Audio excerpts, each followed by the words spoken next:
పవన్ కళ్యాణ్ గారు ఒక 10 ఎకరాలు శిఖం భూమిని ఆయన అప్పుడు తెలంగాణ వచ్చిందన్నటువంటి దుఃఖంలో ఉన్నాడు పాపం.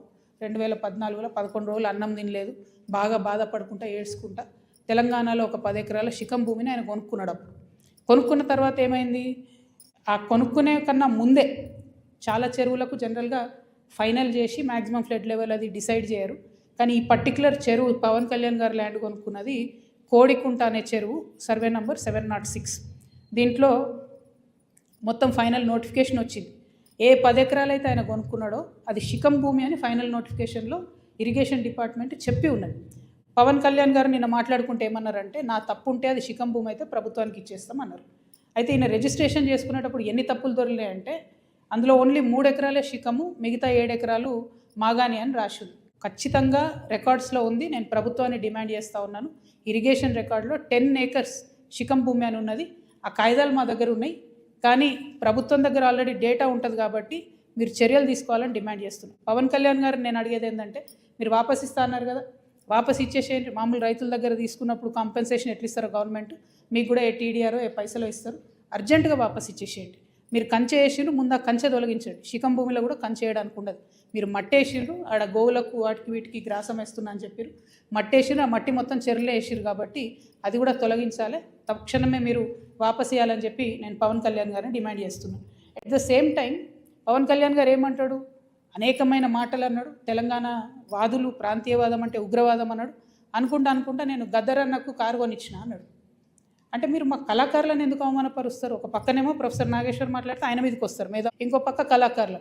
అసలు మీరు కూడా కళాకారుడే కదా, మీరు సినిమా యాక్టరే కదా. మీరు సినిమా యాక్టర్గా మీకు ఎట్లా వస్తుంది జీవనాధారం? ఏ సినిమాకైనా హయ్యెస్ట్ ఇన్కమ్ నైజాం నుంచే వస్తుంది. అంటే మా తెలంగాణ బిడ్డలు చూసే టికెట్లతోనే మీ సినిమాలు నడుస్తాయి.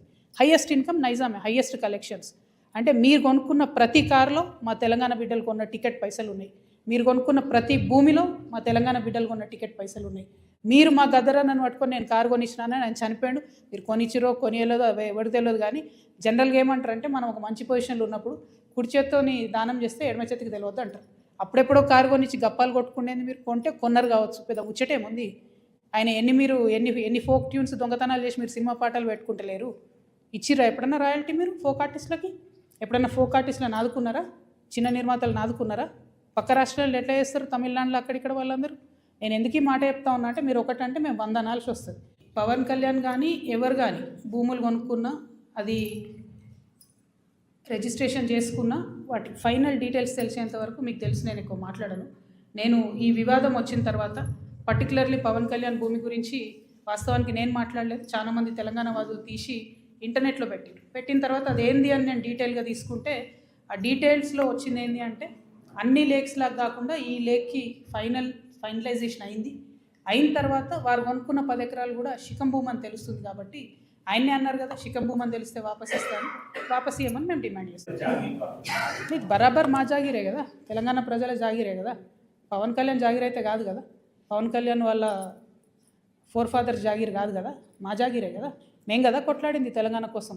ఇట్లాంటి వాళ్ళందరినీ ఎదిరించి కొట్లాడినాం కదా. పవన్ కళ్యాణ్ అయితే ఏంది, వాళ్ళ అన్న అయితే ఏంది, మొత్తం వాళ్ళ ఆంధ్ర సంతతంతా వచ్చి కొట్లాడితే కూడా తెలంగాణ బిడ్డలు ఏదో చిన్న చీమలైన పెద్ద పామును బట్టి సంపుతాయన్నట్టుగా అంత పెద్ద ఆంధ్ర విషకూరల నుంచి తెలంగాణను బయటికి తెచ్చుకున్నాం కదా. ఏం ఊరుకోము అంటే, కొట్లాడినాం, మేము కడుపు కట్టుకొని కొట్లాడినాం కాబట్టి మాకు ఖచ్చితంగా కోపం వస్తుంది, ఖచ్చితంగా ఆవేశం ఉంటుంది. ఇక్కడ మీరు వచ్చి రాజకీయాలు చేస్తామంటే మాత్రం ప్రజలు ఓడిస్తారు ఖచ్చితంగా. ఇప్పుడు రాజ్యాంగం చెప్పింది కాబట్టి ఎవరైనా ఎక్కడన్నా పోటీ చేయొచ్చు అనేదానికి ఇబ్బంది ఏం లేదు. కానీ నైతికత అనేది ఒకటి ఉంటుంది. మీ వల్లనే సావగొట్టబడి, మా వనరులు దోచుకోబడి, మా సంస్కృతి మరుగున పడిపోయి, మేము ఇబ్బంది పడి 1200 మంది అమరవీరులు చచ్చిపోతే నువ్వు ఇక్కడ వచ్చి రాజకీయం చేస్తా అంటే, మరి మేము తెచ్చుకునేది ఎందుకు తెలంగాణ?